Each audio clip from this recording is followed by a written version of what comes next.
श्री गणेशाय नमः। श्री सीतारामाभ्यां नमः। श्री हनुमते नमः। श्री उमापते नमः। श्री गुरुवे नमः। सब संतन की जय जय। जय जय सीताराम राधे श्याम। नवम स्कंद और 22वां अध्याय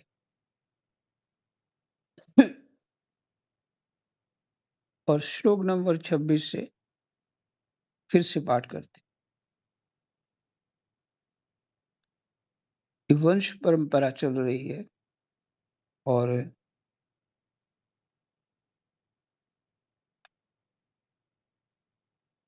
जो 25वां श्लोक है, माता सत्यवती के कहने से भगवान व्यास जी ने अपने संतानहीन भाई की स्त्रियों से धृतराष्ट्र और पांडु दो पुत्र उत्पन्न किए।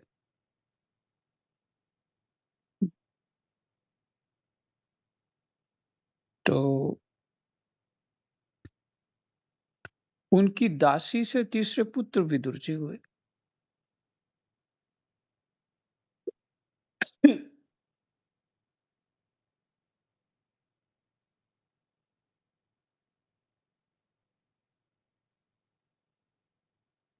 परीक्षित धृतराष्ट्र की पत्नी थी गंधारी।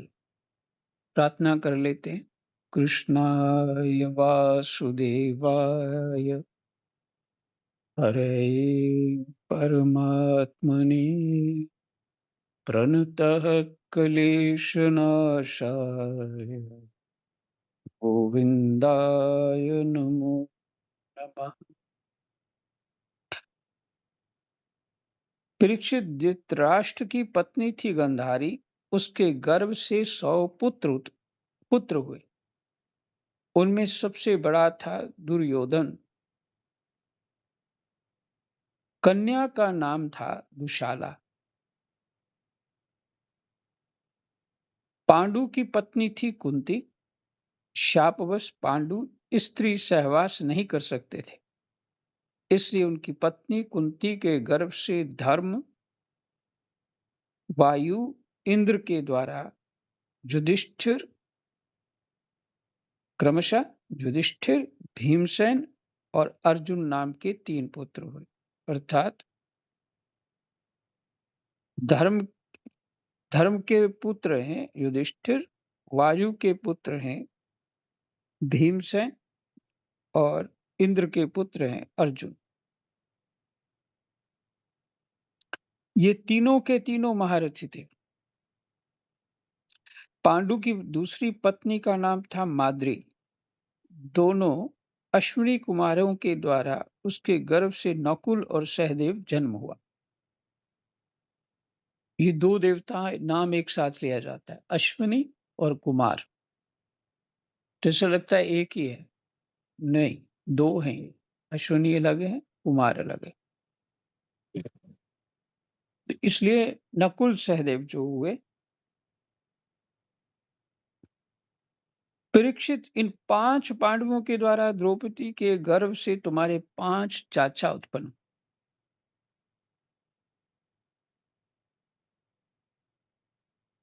इनमें से युधिष्ठिर के पुत्र का नाम था प्रतिविंध्य। भीमसेन के पुत्र था श्रुतसेन। अर्जुन का श्रुतकीर्ति, नकुल का श्रुतानिक और सहदेव का श्रुतकर्मा। इनके सिवा युधिष्ठिर के पौरवी नाम की पत्नी से देवक, युधिष्ठिर के पौरवी नाम की पत्नी और थी से देवक और भीमसेन के, उसकी पत्नी से, जो पौरवी नाम की पत्नी से देवक नाम के जो पुत्र उत्पन्न हुए, और भीमसेन के हिडम्बा से घटोत्कच, जो मनाली में उनका मंदिर बना हुआ है, हिडम्बा। और काली से सर्वगत नाम के पुत्र हुए।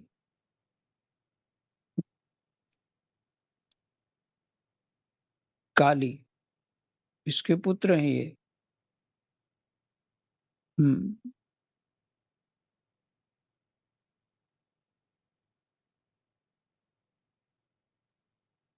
ऊपर दिया है इनके भीमसेन का श्रुत, अर्जुन का श्रुतकीर्ति, शतानिक, काली का नाम तो नहीं है। चलो, भीमसेन के हिडम्बा से घटोत्कच और घटोत और काली से सर्वगत नाम के पुत्र हुए। सहदेव के पर्वत कुमारी विद्या से सुहोत्र, पर्वत कुमारी विद्या से सुहोत्र और नकुल के करेनुमति से नरमित्र हुआ।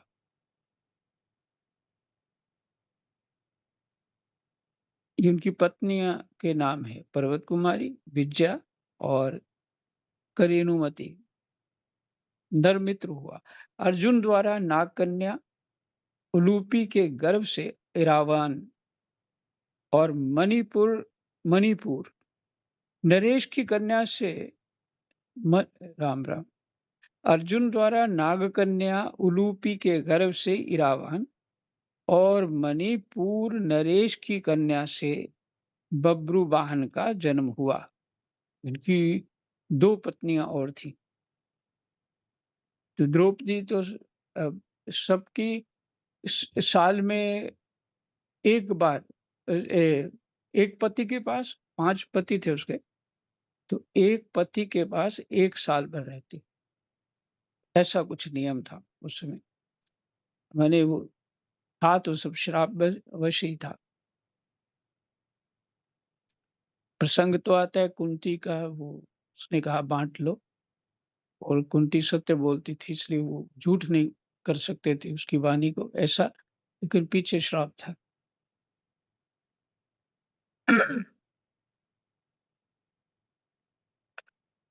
वो स्वर्ग की, एक्चुअल में स्वर्ग की देवी थी द्रौपदी, और जन्म भी उसका गर्भ से नहीं हुआ था, तो उसको कोई दोष नहीं। गर्भ से जन्म नहीं, अग्निकुंड से जन्म हुआ था उसका और उसके भाई का।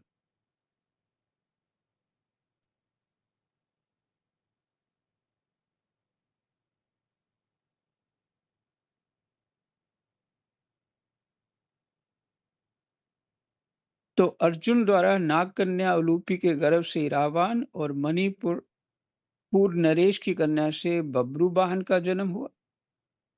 बब्रुवाहन अपने नाना का ही पुत्र माना गया, क्योंकि पहले ही ये बात तय हो चुकी थी, उसको नाना ने ही पालना था। अर्जुन की सुभद्रा नाम की पत्नी से तुम्हारे पिता अभिमन्यु का जन्म हुआ। सुभद्रा नाम की पत्नी से तुम्हारे पिता अभिमन्यु का जन्म हुआ। परीक्षित के पिता थे अभिमन्यु। सुभद्रा तो कृष्ण की बहन थी। वीर अभिमन्यु ने सभी अतिरथियों को जीत लिया था। अभिमन्यु के द्वारा उत्तरा के गर्भ से तुम्हारा जन्म हुआ। परीक्षित, उस समय कुरुवंश का नाश हो चुका था। अश्वत्थामा के ब्रह्मास्त्र से तुम भी जल ही चुके थे, परंतु भगवान श्री कृष्ण ने अपने प्रभाव से तुम्हें उस मृत्यु से जीता जागता बचा लिया। परीक्षित, तुम्हारे पुत्र तो सामने ही बैठे हुए हैं। इनके नाम है जन्मेजय, श्रुतसेन, भीमसेन और उग्रसेन। ये सब के सब बड़े पराक्रमी हैं। जब तक्षक के काटने से तुम्हारी मृत्यु हो जाएगी, तब इस बात को जानकर जन्मेजय बहुत क्रोधित होगा और ये सर्प यज्ञ की आग में सर्पों का हवन करेगा। यह कावशय तुर्क को पुरोहित बनाकर अश्वमेध यज्ञ करेगा। ये कावशय तुर्क को नहीं, काव्य से तुर्क को अलग-अलग लिखना चाहिए थे। तुर्क को तुर्क को पुरोहित बनाकर अश्वमेध यज्ञ करेगा। और सब और से सारी पृथ्वी पर विजय प्राप्त करके यज्ञों के द्वारा भगवान की आराधना करेगा। जन्मेजय जन्मेजय का पुत्र होगा शतानीक। वह याज्ञवल्क्य ऋषि से तीनों वेद और कर्म कांड की तथा कृपाचार्य से अस्त्र विद्या की शिक्षा प्राप्त करेगा एवं शौनक जी से आत्मज्ञान का संपादन करके परमात्मा को प्राप्त होगा।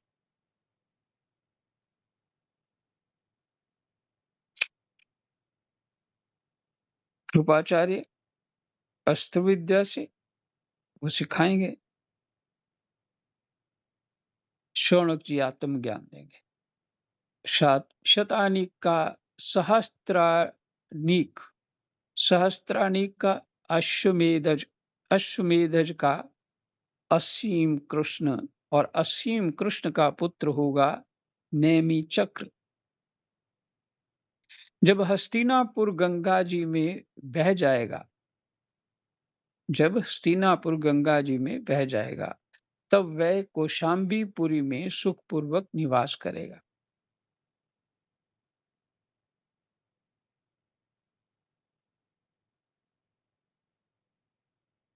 कौन? नेमी चक्र।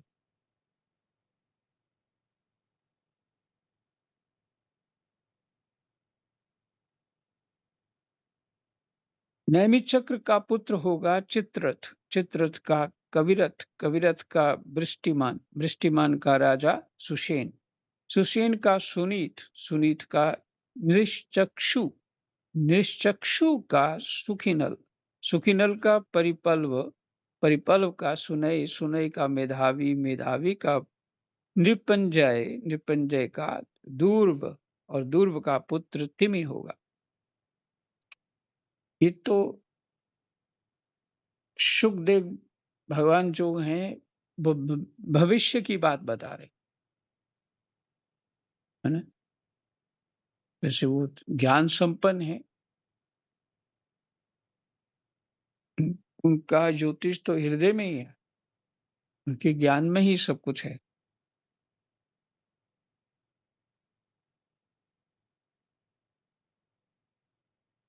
कौन होगा, क्या करेगा, ये पहले निर्धारित हो चुका है। हम सबका जीवन मरण पहले ही निर्धारित हो चुका है। इन कथाओं से तो यही समझ में आना चाहिए, कैसे सुख होंगे, कैसे दुख होंगे, क्या वृत्तियां होंगी, इस पहले से, क्योंकि प्रारब्ध जो है पहले से निर्धारित कर चुका है। वो प्रारब्ध हमने ही बनाया है कि हमारे सुख और दुख में कोई सहयोगी नहीं है और कोई दोषी नहीं। हम अपना ही लिया दिया पा रहे।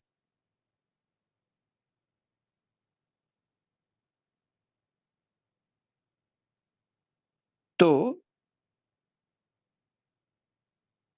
तिमि से बृहद बृहद्रथ, बृहद्रथ से सुदास, सुदास से शतानिक। देखिए नाम ये मिलते जुलते नाम बहुत सारे हैं, पीछे भी बहुत बार आ चुके हैं। सुदास से शतानिक, शतानिक से दुर्दमन, दुर्दमन से वहीनर, वहीनर से दंडपानी, दंडपानी से निमि, और निमि से राजा क्षेमक का जन्म हुआ, जन्म होगा। इस प्रकार मैंने तुम्हें ब्राह्मण और क्षत्रिय दोनों के उत्पत्ति स्थान सोम वंश का वर्णन सुनाया। बड़े बड़े देवता और ऋषि इस वंश का सत्कार करते हैं। सोम वंश, ऋषि वंश का सत्कार करते हैं। सोम मैंने चंद्रमा। यह वंश कलयुग में राजा क्षेमक के साथ ही समाप्त हो जाएगा। अब मैं भविष्य में होने वाले मगध देश के राजाओं का वर्णन सुनाता हूँ। जरासंध के पुत्र सहदेव से मारजारी, मारजारी से श्रुतश्रवा, श्रुतश्रवा से अजुतायु और अजुतायु से निर्मित्र नामक पुत्र होगा। निर्मित्र के सुनक्षत्र, सुनक्षत्र के बृहत्सेन, बृहत्सेन के कर्मजित, कर्मजित के श्रुतंजय, श्रुतंजय के विप्र और विप्र के पुत्र का नाम होगा शुचि। शुचि से क्षेम, क्षेम से सुब्रत, सुब्रत से धर्मसूत्र, धर्मसूत्र से शम, शम से द्युम, द्युमत्सेन, द्युमत्सेन से सुमति, दो फिर कई बार सुमति नाम के कई राजाओं का वर्णन। द्युमन से सुमति और सुमति से सुबल का जन्म होगा। सुबल का सुनीत, सुनीत का सत्यजित, सत्यजित का विश्वजित और विश्वजित का पुत्र रिपुंजय होगा। ये सब बृहद्रथ वंश के राजा होंगे। इनका शासनकाल 1000 वर्ष के भीतर ही होगा।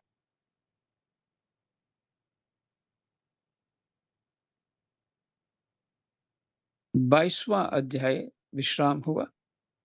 अब 23वां अध्याय पढ़ लेते।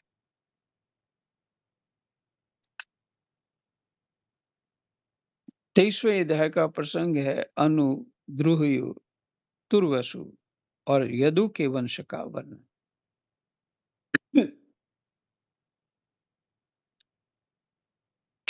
चार चार वंशों का वर्णन हो गया। श्री सुखदेव जी कहते हैं, परीक्षित, ययाति नंदन अनु के 3 पुत्र हुए, सभानर, चक्षु और परोक्ष। सभानर का कालनर, कालनर का सृंजय, सृंजय का जन्मेजय, जन्मेजय का महाशील, महाशील का पुत्र हुआ महामना, महामना के 2 पुत्र हुए उशिनर एवं तितिक्षु। उशिनर के 4 पुत्र थे, शिवी वन, शमी और दक्ष। शिवी के 4 पुत्र हुए, बड़े प्रतापी राजा हुए हैं शिवी। मृदाश, वृषादर्भ, शिवी के पुत्रों का नाम वृषादर्भ, सुवीर, मद्र और कैकय। उशिनर के भाई तितिक्षु के रुषद्रथ, रुषद्रथ के हेम, हेम के सुतपा और सुतपा के बलि नामक पुत्र हुआ। राजा बलि की पत्नी के गर्भ से दीर्घतमा मुनि ने 6 पुत्र उत्पन्न किए। राजा बलि की पत्नी के गर्भ से दीर्घतमा मुनि ने 6 पुत्र उत्पन्न किए। अंग, बंग, कलिंग, सुह्य, पुंड्रु और अंध्र। इन लोगों ने अपने अपने नाम से पूर्व दिशा में 6 देश बसाए। अंग का पुत्र हुआ खनपान, खनपान का दिविरथ, दिविरथ का धर्मरथ और धर्मरथ का चित्ररथ। यह चित्ररथ ही रोमपाद के नाम से प्रसिद्ध था। इसके मित्र थे अयोध्यापति महाराज दशरथ।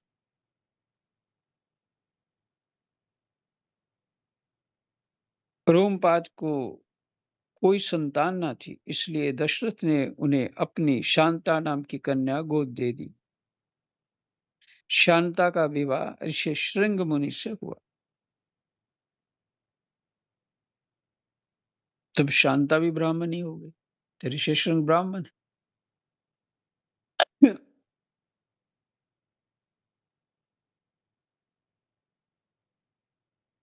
ऋषि श्रृंग भिभांडक ऋषि के द्वारा हरिणी के गर्भ से उत्पन्न हुए थे।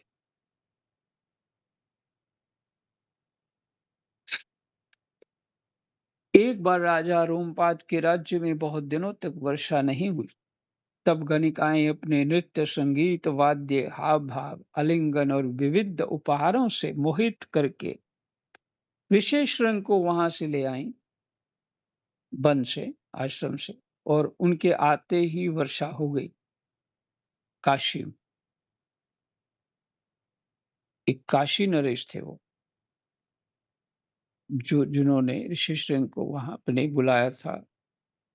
वो ये सारा जो ऋषि श्रृंग तो जानते कुछ नहीं थे, ये स्त्री है कि पुरुष है, यहाँ तक कभी उनको नहीं था। पिता बड़ी देख रेख करते थे उनके। उनके सिर पर एक सींग था, क्योंकि हिरणी के गर्भ से जन्म हुआ था। तो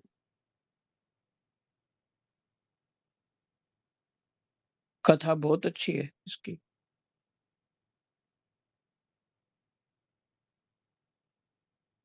और बड़े ढंग से उनको एक प्रकार से फंसा के ले जाती है। वो समझते हैं कोई देवता लोग हैं ये ऋषि श्रृंग।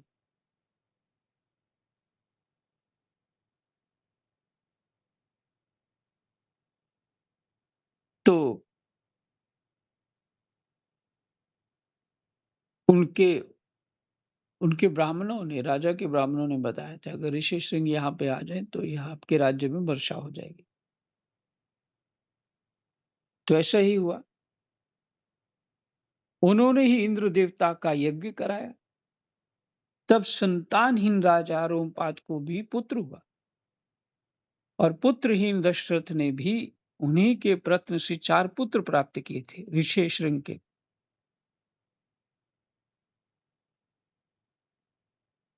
रोमपाद का पुत्र हुआ चतुरंग, चतुरंग का पृथुलाक्ष, पृथुलाक्ष के बृहद्रथ, बृहत्कर्मा और बृहद्भानु 3 पुत्र हुए।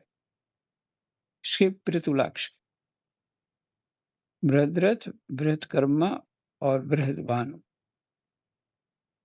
बृहद्रथ का पुत्र हुआ बृहन्मना, और बृहन्मना का यत्र जयद्रथ, जयद्रथ की पत्नी का नाम था संभूति। उसके गर्भ से विजय का जन्म हुआ। विजय के धृति, धृति का धृतव्रत, धृतव्रत का सत्कर्मा, और सत्कर्मा का पुत्र था अधिरथ। अधिरथ को कोई संतान ना थी। किसी दिन वह गंगा तट पर क्रीड़ा कर रहा था कि देखा एक पिटारी में नन्हा सा शिशु चला जा रहा है। वह बालक कर्ण था, जिसे कुंती ने कन्यावस्था में उत्पन्न होने के कारण उस प्रकार बहा दिया था। अधिरथ ने उसी को अपना पुत्र बना लिया। परीक्षित राजा कर्ण के पुत्र का नाम था वृषसेन। ययाति के पुत्र द्रुह्य से बब्रू का जन्म हुआ। बब्रू का सेतु, सेतु का आरब्ध, आरब्ध का गांधार, गांधार का धर्म, धर्म का धृत, धृत का दुर्मना, और दुर्मना का पुत्र प्रचेता हुआ। प्रचेताओं के 100 पुत्र हुए। ये उत्तर दिशा में मलेच्छों के राजा हुए। ययाति के पुत्र तुर्वसु का बहनी, बहनी का भर्ग, भर्ग का भानुमान, भानुमान का त्रिभानु, त्रिभानु का उदार बुद्धि करंदम, और करंदम का पुत्र हुआ मरुत। मरुत संतानहीन था, इसलिए उसने पुरुवंशी दुष्यंत को अपना पुत्र बनाकर रखा था। परंतु दुष्यंत राज्य की कामना से अपने ही वंश में लौट गए।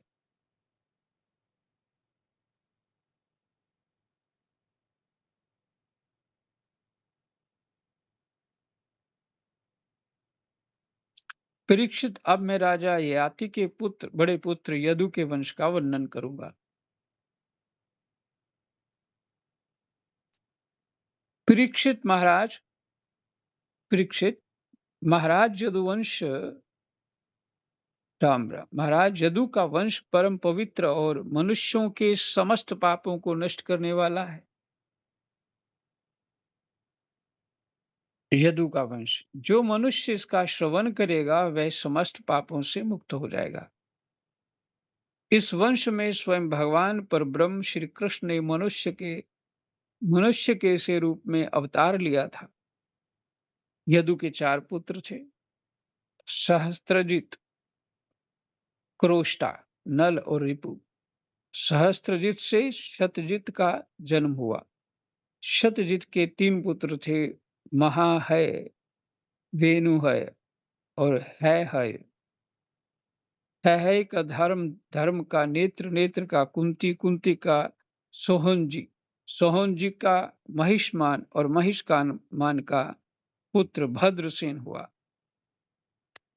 भद्रसेन के 2 पुत्र थे, दुर्मद और धनक। धनक के 4 पुत्र हुए, कृतवीर्य, कृताग्नि, कृतवर्मा, कृतौजा। कृतवीर्य का पुत्र अर्जुन था। वह 7 द्वीप का एक छत्र सम्राट था। उसने भगवान के अंशावतार श्री दत्तात्रेय जी से योग विद्या और अनिमा लगिमा आदि बड़ी बड़ी सिद्धियां प्राप्त की थी। भगवान दत्तात्रेय से इसमें संदेह नहीं कि संसार का कोई भी सम्राट यज्ञ, दान, तपस्या, योग, शास्त्र ज्ञान, पराक्रम और विजय आदि गुणों में कार्तवीर्य अर्जुन की बराबरी नहीं कर सकेगा। मेरे ख्याल इस शस्त्रबाहु ही कार्तवीर्य है। सहस्त्रबाहु अर्जुन, हाँ अर्जुन नाम था उसका। शस्त्रबाहु अर्जुन 85,000 वर्ष तक 6 इंद्रियों से अक्षय विषयों का भोग करता रहा। इस बीच में ना तो उसके शरीर का बल ही क्षीण हुआ और ना तो कभी उसने यही स्मरण किया कि मेरे धन का नाश हो जाएगा। उसके धन के नाश की तो बात ही क्या है। उसका ऐसा प्रभाव था कि उसके स्मरण से दूसरों का खोया हुआ धन भी मिल जाता था। उसके हजारों पुत्रों में से केवल 5 ही जीवित रहे। शेष सब परशुराम जी की क्रोधाग्नि में भस्म हो गए। बचे हुए पुत्रों के नाम थे जयध्वज, शूरसेन, वृषभ और मधु और उर्जित। ये कार्तवीर्य जो मैं कह रहा था ये वही है, सहस्त्रबाहु। जयध्वज के पुत्र का नाम था तालजंग। तालजंग के 100 पुत्र हुए। देखिए मुझे क्या समझ में आ रहा है इसमें। जैसे गेहूं का बीज लीजिए और उसे रोप दीजिए।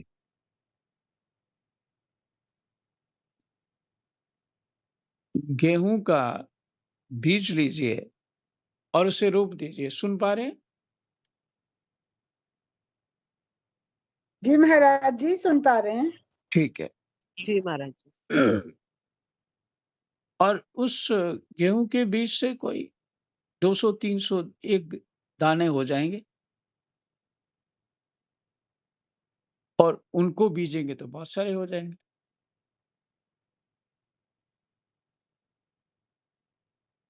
तो ये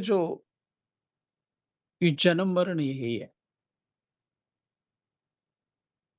हम्म। इसमें हम जो अपनी इमेज को बड़ा मानने लग जाते हैं, बस यही हमें माया फंसाती है, इमेज को बड़ा करने में। और है कुछ नहीं। जन्म लेते हैं प्रारब्ध के अनुसार और जो शरीर है वो तो आप जानते क्या है, वो पंचतत्व है। वो आपका आटा दाल चावल ही है, वो कुछ नहीं। लेकिन आत्मा जो है, आत्मा सुख दुख से परे है और आटा दाल चावल ही दुखी है।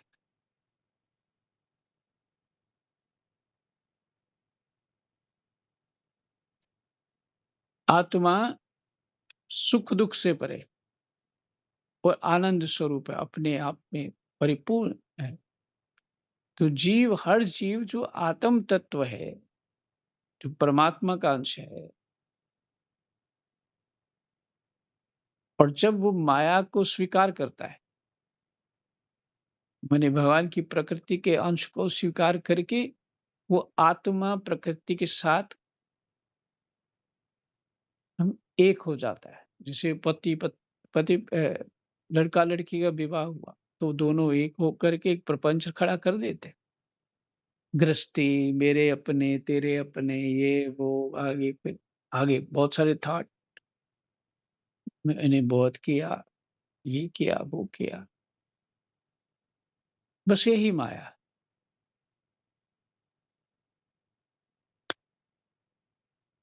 तो जब अपना ठीक से पता लगता है, ये सब बात क्यों कर रहे हैं? ये बात इसलिए हो रही है कि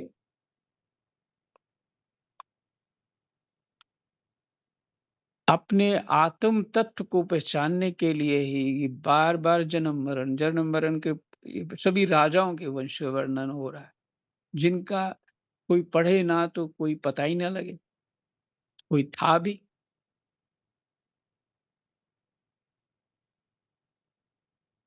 तो हमारा इमेज क्या है? चलो इसको पूरा कर लेते हैं जल्दी से।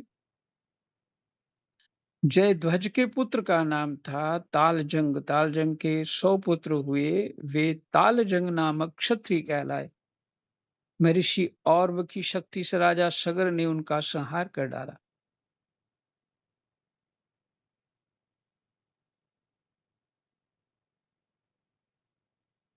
उन 100 पुत्रों में सबसे बड़ा था वीतिहोत्र। वीतिहोत्र का पुत्र मधु हुआ। मधु के 100 पुत्र थे, उनमें सबसे बड़ा था परीक्षित। इन्हीं मधु, वृष्णि और यदु के कारण ये वंश माधव, वार्ष्णेय और यादव के नाम से प्रसिद्ध हुआ। यदुनंदन क्रौष्टु के पुत्र का नाम था ब्रजिनबान। ब्रजिनबान का पुत्र शवाही, शवाही का ऋषेकु, ऋषेकु का चित्ररथ, और चित्ररथ के पुत्र का नाम था शशबिंदु। वह परम योगी, महान, भोगैश्वर्य संपन्न और अत्यंत पराक्रमी था। देखो ये सब कितना कितना पराक्रम करने वाले हैं जिनके नाम। वह 14 रत्नों का स्वामी, चक्रवर्ती और युद्ध में अजय था।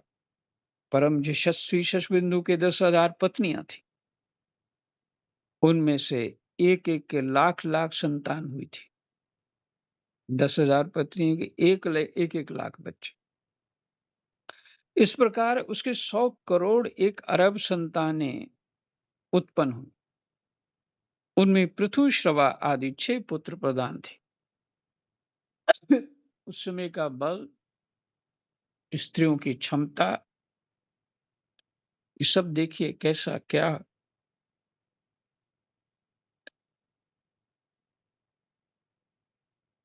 अब कलयुग की ये स्थिति है कि वो जन्म कितनी मुश्किल से होता है। पृथु श्रवा के पुत्र का नाम था धर्म। धर्म का पुत्र उष्णा हुआ। उसने 100 अश्वमेध यज्ञ किए थे। उष्णा का पुत्र हुआ रुचक। रुचक के 5 पुत्र हुए, उनके नाम सुनो। पुरजित, रुक्म, रुक्मेशु, पृथु और जयामग। जयामग की पत्नी का नाम था शैब्या। जयामग के बहुत दिनों तक कोई संतान ना हुई, परंतु उसने अपनी पत्नी के भाई से दूसरा विवाह नहीं किया। एक बार वह अपने शत्रु के घर से भोज्या नाम की कन्या हर लाया।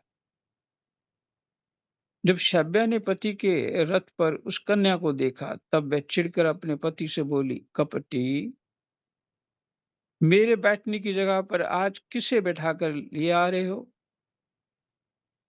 जयामग ने कहा, ये तो तुम्हारी पुत्रवधू है। शैब्या ने मुस्कुराकर अपने पति से कहा, मैं तो जन्म से ही बांझ हूं और मेरी कोई सोत भी नहीं। फिर ये मेरी पुत्रवधू कैसे हो सकती? जयामग ने कहा, रानी, तुमको जो पुत्र होगा उसकी ये पत्नी बनेगी। राजा जयामग के इस वचन का विश्वदेव और पितरों ने अनुमोदन किया। फिर क्या था, समय पर शाब्या को गर्भ रहा और उसने बड़ा ही सुंदर बालक उत्पन्न किया। उसका नाम हुआ विदर्भ। उसी ने शाब्या की साध्वी पुत्र वधु भोज्या से विवाह किया। बताइए, कितनी देर बाद जन्म हुआ और वो लड़की तब भी बड़ी थी। चलो ठीक है, राम जी की लीला चल रही। तो यहाँ पे 23वां अध्याय विश्राम हुआ। जय जय सीताराम, राधे श्याम। कृष्णाय वासुदेवाय